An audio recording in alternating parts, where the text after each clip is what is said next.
ইসলাম ধর্মে এই একটি জিনিসই ব্যতিক্রম যে এই ধর্মে কোনো মহিলা নবীর আগমন ঘটেনি।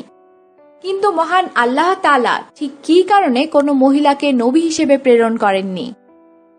একজন মহিলা এই প্রশ্নটি সরাসরি জাকির নায়েকের কাছে করেন। উত্তরে ডাক্তার জাকির নায়েক বলেন, যদি নবী বলতে আপনি বোঝেন এমন এক ব্যক্তি যিনি আল্লাহর পক্ষ থেকে বাণী গ্রহণ করেন এবং যিনি মানবজাতির নেতা হিসেবে কাজ করেন, তাহলে সেই অর্থে নিশ্চিত করে বলতে পারি ইসলামে কোনো নারী নবী আসেননি। এবং এটাই সঠিক, কারণ একজন নারীকে যদি নবী হতে হয় তাহলে তাকে সমগ্র মানুষের নেতৃত্ব দিতে হবে। কিন্তু কুরআনে স্পষ্ট করে বলা হয়েছে পুরুষরা হলো পরিবারের প্রধান। সুতরাং পুরুষ যদি পরিবারের প্রধান হয়ে থাকে তবে কিভাবে নারী সমগ্র মানুষের নেতৃত্ব দেবে? এছাড়াও একজন নবীকে নামাজের ইমামতি করতে হয়। আর আপনারা জানেন নামাজে বেশ কিছু অঙ্গভঙ্গি রয়েছে, যেমন কিয়াম, রুকু, সিজদা ইত্যাদি। যদি একজন নারী নবী সমাজে নেতৃত্ব দিত তবে জামায়াতের পেছনে যে সকল পুরুষ সালাত আদায় করত এটা তাদের এবং ইমাম উভয়ের জন্যই বেশ বিব্রতকর হতো। এখানে আরো অনেক ব্যাপার রয়েছে, যেমন একজন নবীকে সাধারণ মানুষের সাথে সর্বদা দেখা সাক্ষাৎ করতে হয়, কিন্তু এটা একজন মহিলা নবীর পক্ষে অসম্ভব, কারণ ইসলাম নারী পুরুষের পরস্পরের মেলামেশার ক্ষেত্রে বাধ্যবাধকতা আরোপ করেছে।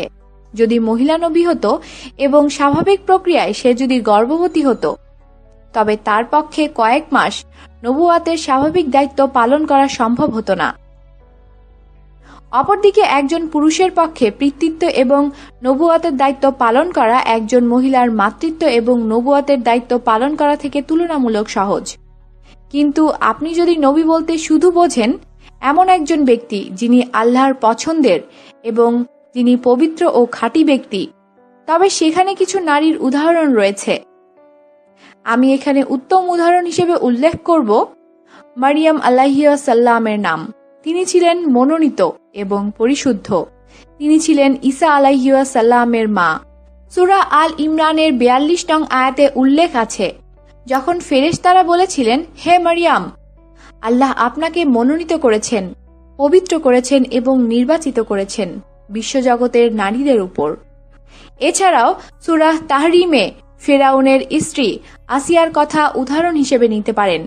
আল্লাহ বিশ্বাসীদের জন্য ফেরাউনের স্ত্রীর অবস্থা বর্ণনা করেছেন। ফেরাউনের স্ত্রী আল্লাহর কাছে দোয়া করেছিলেন, হে আমার রব, আমার জন্য বেহেশতের মধ্যে আপনার সন্নিকটে ঘর নির্মাণ করে দিন, আর আমাকে ফেরাউন থেকে এবং তার কুফরি আচরণ থেকে রক্ষা করুন, আর আমাকে সমস্ত অত্যাচারী লোকজন থেকে হেফাজত করুন। আত-তাহরিম আয়াত 11। একটু কল্পনা করুন, তিনি ছিলেন তৎকালীন বিশ্বের সবচেয়ে ক্ষমতাশীল সম্রাট ফারাওয়ের স্ত্রী, অথচ তিনি আল্লাহর ভালোবাসার জন্য নিজের আরামায়াস ও বিলাসিতা ত্যাগ করতে চেয়েছেন। সুতরাং আপনি যদি বুঝাতে চান আল্লাহর পছন্দের, পবিত্র ও খাঁটি, তাহলে আপনি তাদের উদাহরণ হিসেবে নিতে পারেন। আমিন। আমাদের সাথেই থাকুন আর সাবস্ক্রাইব করুন।